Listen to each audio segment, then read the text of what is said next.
Bismillahirrahmanirrahim. Assalamualaikum warahmatullahi wabarakatuh. Perkenalkan, nama saya Asad Rizali Syahar dari Jurnalistik 3A. Di sini saya akan menyelesaikan tugas video berupa menyebutkan 25 teori komunikasi. Yang pertama ada teori komunikasi linear, yang artinya proses komunikasi satu arah dari pengirim ke penerima melalui saluran dengan kemungkinan gangguan. Nah, contohnya yaitu iklan TV yang disampaikan oleh penyiar tanpa umpan balik dari penonton. Lalu yang kedua, ada teori komunikasi interaksional, yang artinya komunikasi dua arah dengan adanya umpan balik antara pengirim dan penerima. Contohnya, wawancara kerja atau debat di mana kedua pihak saling memberikan respon.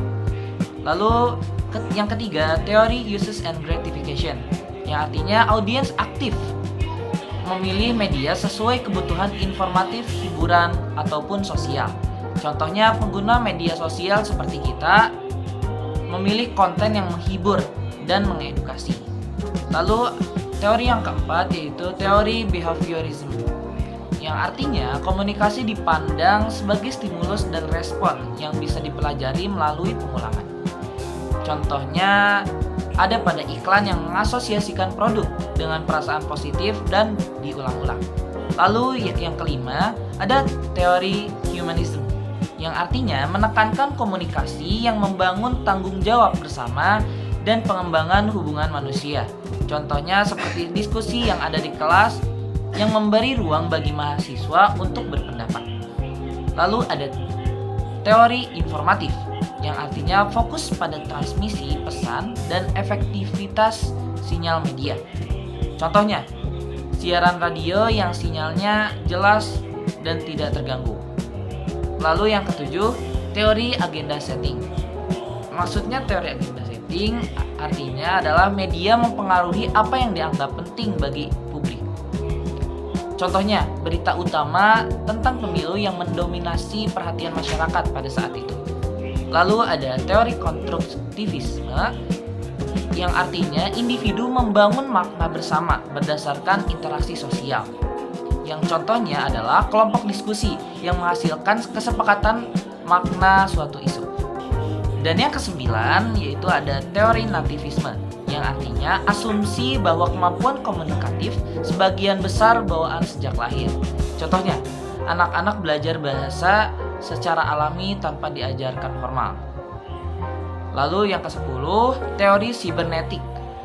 Artinya, komunikasi sebagai sistem yang mengatur dan mengontrol hubungan lewat umpan balik. Contohnya seperti sistem komputer yang memproses data dan memberikan respon.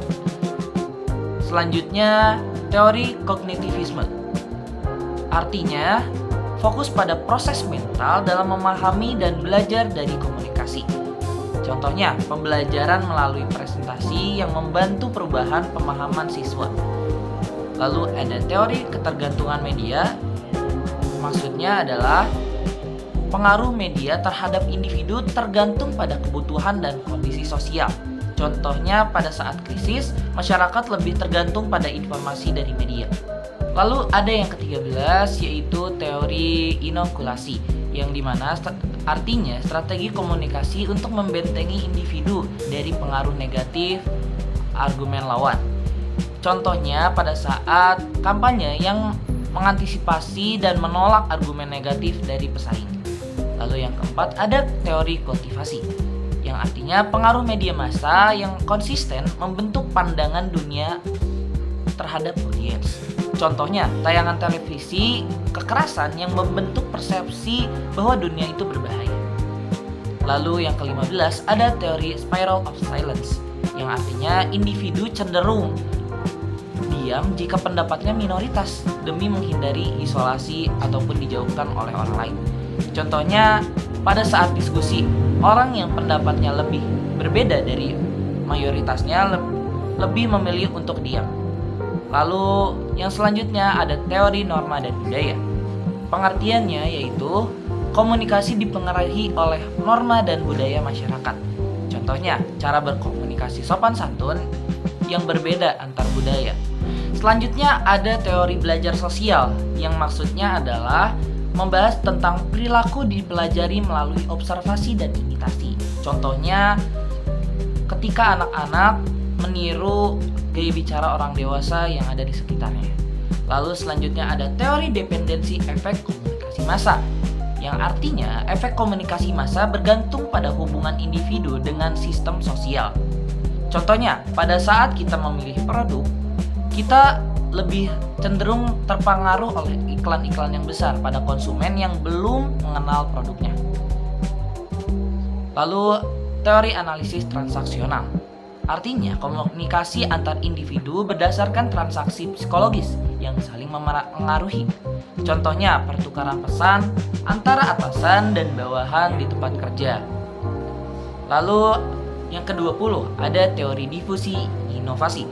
Pengertiannya yaitu penyebaran ide atau teknologi baru melalui saluran yang tepat ke masyarakat. Maksudnya, bisa dicontohkan pada adopsi smartphone di sebuah komunitas melalui pengaruh pengguna awal. Lalu selanjutnya ada teori penetrasi sosial, yaitu pengertiannya proses hubungan yang awalnya tidak intim menjadi dekat melalui pengungkapan yang bertahap. Contohnya, dua orang yang awalnya kaku dan kenal biasa saja, lalu lama-kelamaan menjadi sahabat karena sering bertukar pengalaman. Lalu selanjutnya ada teori message design logic, yang artinya orang berusaha mengurangi ketidakpastian saat berinteraksi dengan orang baru. Contohnya, bertanya pada teman tentang kebiasaan rekan baru agar interaksinya lancar. Lalu ada yang ke-24, teori pelanggaran harapan, yang dimana respon terhadap perilaku yang tidak sesuai dengan ekspektasi dalam komunikasi. Contohnya, reaksi saat seseorang tiba-tiba berbicara kasar dalam diskusi santai, padahal sebelum-sebelumnya belum pernah. Lalu yang terakhir ada teori akomodasi komunikasi, yang artinya penyesuaian gaya komunikasi untuk mengurangi perbedaan atau menonjolkan perbedaan. Contohnya, mengubah bahasa atau dialek saat berkomunikasi dengan orang wilayah yang berbeda. Jadi kayak menyesuaikan bahasa kita dengan bahasa yang ada di sekitar. Mungkin sekian pemaparan 25 teori komunikasi dari saya. Mohon maaf apabila ada kekurangan dan kelebihan. Assalamualaikum warahmatullahi wabarakatuh.